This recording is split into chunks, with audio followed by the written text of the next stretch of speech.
오늘 우리가 읽은 본문의 20장 28절 말씀은 마가복음에서는 10장 45절로 마가복음의 가장 중심이 되는 말씀이라고 저는 여러분들에게 말씀드리고 싶은데요. 오늘 이 말씀을 보게 되면 우리는 어느 곳에 있든지 간에 많은 사람들이 좀 욕심을 내고 조금 높은 자리에 그리고 좀 도드라지는 자리에 그렇게 있고 싶은 그런 욕심, 그런 마음이 있는 사람들이 꼭 나타나게 됩니다. 오늘 이 본문 속에서도 보게 되면 우리나라나 이렇게 이스라엘이나 별반 다르지 않게 치맛바람이 좀 센 듯합니다. 여기 보게 되면 20절 보게 되면은 세베대의 아들의 어머니가 라고 되어져 있어서 이 어머니가 예수님께 다가와서 특별히 부탁하는, 어떻게 보면은 치맛바람으로 자신의 그 두 아들이 예수님과 함께 동행하면서 조금은 한 자리를 좀 앉게 하고 싶은 어떤 그런 마음 때문에 청탁, 부탁을 하게 되는 모습을 보게 됩니다. 여기에 이제 세베대의 이제 아들은 야고보와 요한을 말하고 있겠죠. 야고보와 요한은 그래도 예수님이 12제자 가운데 그래도 좀 앞장서서 있는 어떤 그런 인물 가운데 한 사람이기도 했습니다. 좀 한 가지 안타까운 것은 이런 마음들 모두 다 10명의 제자들도 모두 다 가지고 있었다는 것이 좀 마음을 안타깝게 하죠.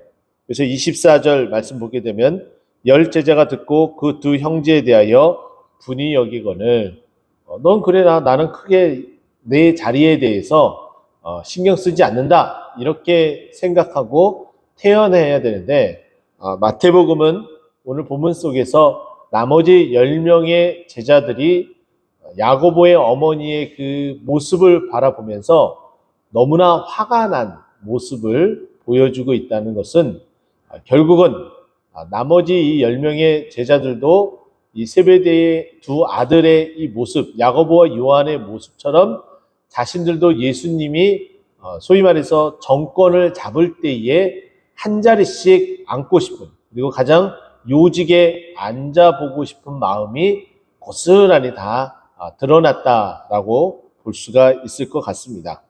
좀 안타까운 그런 부분이죠. 세베대의 아들의 그 어머니가 이와 같은 부탁을 할 때에 예수님께서 이렇게 이야기를 합니다. 22절인데요. 너희는 너희가 구하는 것을 알지 못하는도다 라고 이야기를 하고 있죠.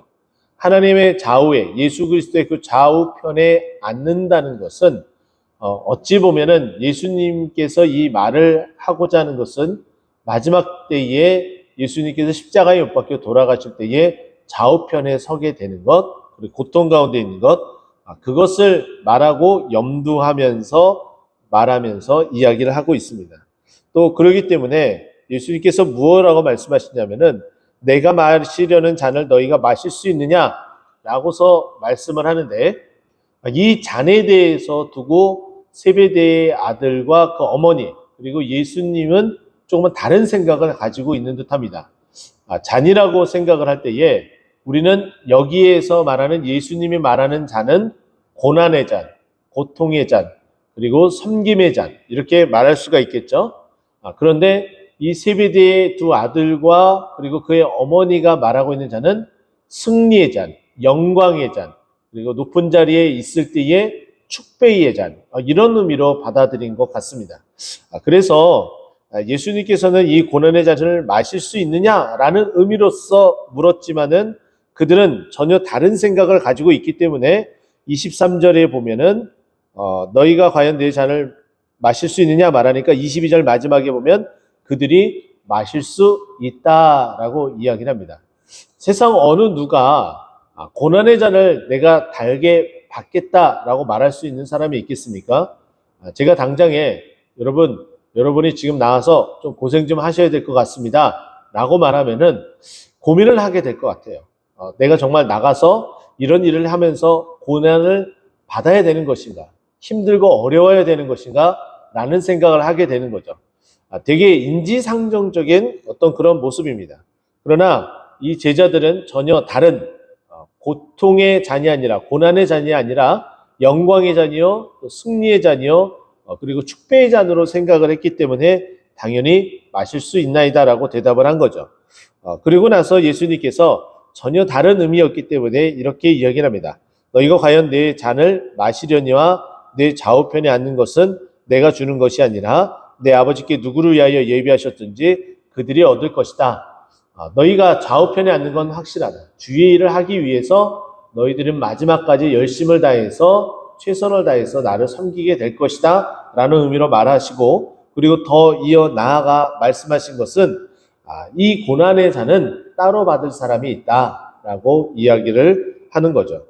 그렇게 이야기하면서 이 부분을 일단락하게 됩니다. 그리고 나서 예수님께서 무엇이라고 얘기를 하냐면 고난의 잔이었기 때문에, 영광의 자리가 아니라 그리고 정권을 잡았을 때의 권력의 자리가 아니었기 때문에 이제 예수님께서 그들에게 이런 이야기를 합니다. 25절 말씀이죠.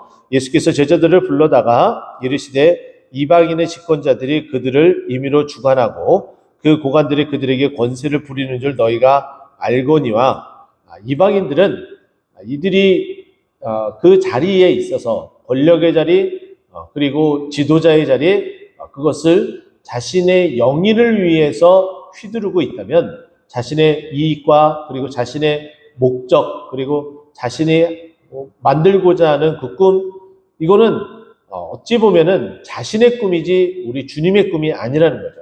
교회는 그래서는 안 된다라는 것을 말하고 있어요.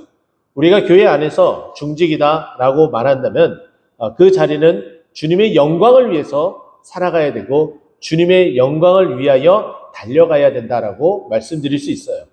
자, 그런데도 불구하고 우리는 우리가 이루고자 하는 생각과 우리가 이루고자 하는 그 꿈을 위해서 달려가고, 내가 이루고자 하는 내 꿈, 그리고 내 생각, 그리고 나의 영의를 위해서 달려가는 모습을 보여주게 되죠. 그렇기 때문에 이방인의 집권자들처럼 그렇게 해서는 안 된다. 정말 주님을 위해서, 주님의 영광을 위해서 살아가는 것은 어떻게 해야 되느냐? 그 원리, 아주 단순한 원리, 그러나 참 힘들고 어려운 그 원리, 그것을 26절과 27절에 말해주고 있습니다. 너희 중에 크고자 하느냐? 그러면 섬기는 자가 되어야 되고, 그리고 으뜸이 되고자 하느냐? 종이 되어야 된다. 정말 역설적이죠. 누구든지 크고자 하면은 다른 사람을 짓밟고 올라가야 됩니다. 그러나 가장 낮은 밑바닥에 있어야 됨을 말해주고 있어요. 그것은 섬김의 자리다라고 이야기를 하죠. 또 가장 최고의 자리면은 무엇이든지 뽐낼 만한 그런 모습으로 있어야 되는데, 오히려 아무것도 뽐내지 못하고 그저 뒤에서 뒷바라지하는 모습 가운데 있는 그 종처럼 있어야 된다라고 말합니다. 우리 주님께서 그대로 행하셨죠. 우리를 위해서 섬기셨고 우리를 위해서 종이 되셔서 우리를 위한 모든 사랑과 그 은혜를 다 내어놓으셨습니다. 그렇게 될 때 우리 주님께서 어떻게 되셨습니까? 오늘 이 본문에 있는 말씀처럼 가장 크신 그리스도가 되셨고요. 그리고 뿐만 아니라 가장 우리에게 으뜸이다라는 칭호를 받고 계시는 예수님이 되셨다라고 말씀드릴 수 있습니다. 이것처럼 우리의 모든 모습들은 최고가 되고자 또 으뜸이 되고자 그런 모습 가운데 있어서는 결코 안 될 겁니다. 우리는 예수님을 본받고자 이 자리에 앉아있는 자들입니다. 왜 예수님을 본받아야 된다, 또 우리가 입술로 그렇게 고백을 할까요? 그것은 예수님께서 우리를 구원해 주셔서 우리가 이전에 죽었었던 사망의 모습에서 이제 벗어나서 생명 얻은 자의 모습으로 살게 된 거죠. 이제는 우리가 사는 것은 나를 위하여 십자가를 지신 그리스도를 위하여 살아가는 것이고, 이제는 내가 사는 것이 아니기 때문에, 내 삶이 아니기 때문에 그렇게 살아서는 안 된다라고 우리에게 말씀하는 겁니다.